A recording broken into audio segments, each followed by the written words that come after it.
Hello guys, welcome to my Anil AC technician blog. तो आज ही जाऊँ घंटापड़ा पाखे जेन अच्छी कुरकुपा सेनके आम भोल्टास रो double door deep freezer demo दे जाऊँ। तो पहला आम पेट्रोल पके देसु और पेट्रोल पके दे सारा पर सीधा आम पले आसु। सीधा पले आसला बेले फलसा गुरारे आमर मकर यात्रा होतो से बोला सेना सिक्यूरिटी माने चेकुचन ई बाटू नहीं जाओ बोले करी बाईपास रास्ता बाटू जाओ बसन। तो बाईपास रास्ता बाटू आमे गले पले आसु। तापर आमे कस्टमर घर के पहुंची जासु। तो कस्टमर घर के पहुंची साला परे आमे पहला डीप फ्रीजर के चेक कर देसु। तो आमे कस्टमर टा क्वेश्चन कि आम नवा डीप फ्रीजर टा कूलिंग नहीं करबा। आमे 5-6 घंटा चले सान न फिर भी कूलिंग नहीं करबा। तो पहला आमे वोल्टेज चेक कर देसु।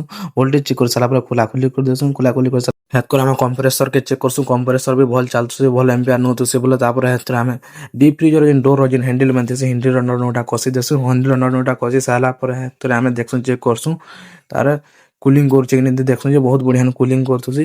प्रॉब्लम टा एटा थिसी कि ताने वोल्टेज गोड़ गोड़ थिसी जे तामने हेतिले भल से कूलिंग टा नहीं कर पारथाय।